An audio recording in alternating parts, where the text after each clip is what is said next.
reading this morning comes from Paul's letter to the Corinthians, from the second chapter, verses 6 through 16. A little bit of background to 1 Corinthians. Corinth was in the Greek world in that first century, and the tradition of wisdom was big. People would sit around and talk about wisdom, and wisdom meant a lot. So people who studied wisdom, kind of like we do now, academics sitting around and talking about what they know about wisdom, was a big deal. So Paul was entering into a context where wisdom itself was almost a religion, almost a spirituality, something that was held so high. And then to enter into this faith, this Christianity that also had wisdom, but also has something else, spirituality, into this context.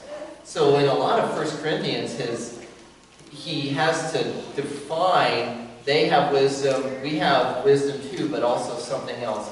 This is part of the beginning of that argument, if you want to call it that, trying to understand with this church what it all means. And so he writes it in the second chapter, verse 6 through 16 is what we'll read this morning. He writes, "What we say is wisdom to people who are mature. It isn't a wisdom that comes from the present day or from today's leaders who are being reduced to nothing. We talk about God's wisdom, which has been hidden as a secret. God determined this wisdom in advance, before time began, for our glory. It is a wisdom that none of the present-day rulers have understood, because if they did understand it, they would have never crucified the Lord of glory.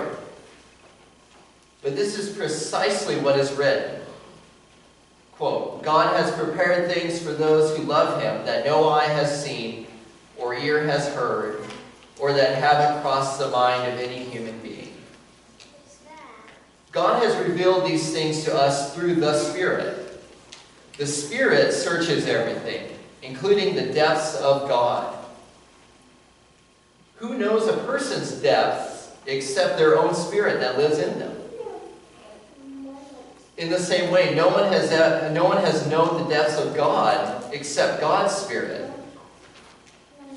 We haven't received the world's spirit, but God's Spirit, so that we can know the things given to us by God.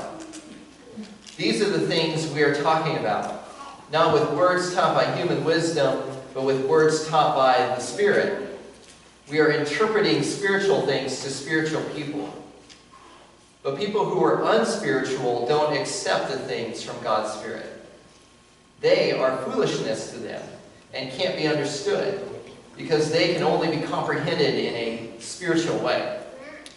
Spiritual people comprehend everything, but they themselves are not understood by anyone. Who has known the mind of the Lord? Who will advise him? But we have the mind of Christ." This is the word of the Lord. Thanks be to God.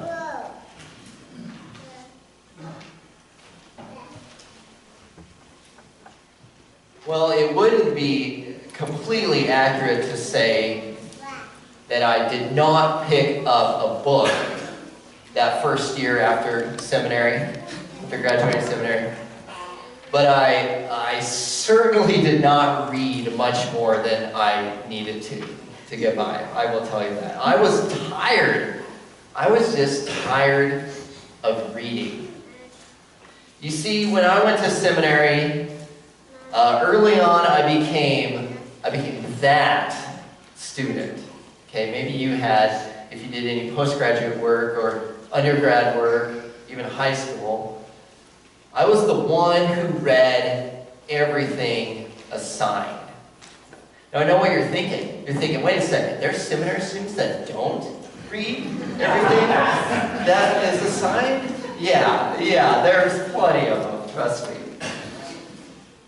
So I was reflecting back on this, on why, not why, because I mean the why should be obvious, right? But on why I was doing it. Well, part of it was that I loved the subject matter, right? That's good.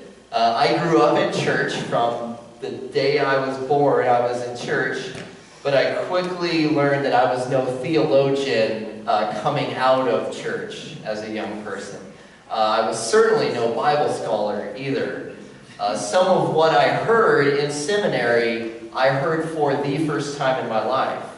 The theological thought was profound and it was mind-blowing. It opened you up.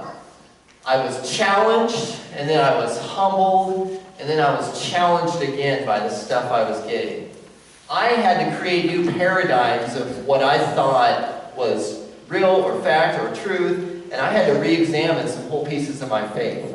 And that's what they do to you. And they do it on purpose in seminary. I grew, and I read, and I grew some more, and I read. So that's one thing. I love the subject matter.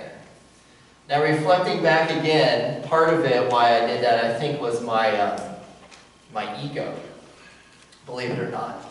Because I grew quickly to love the look that professors give when you know the answer to something. Or at least when you know what they're referring to in their lecture, right? That look is priceless to a student. And it was painful for me to sit there in silence when they ask something and it's just crickets and no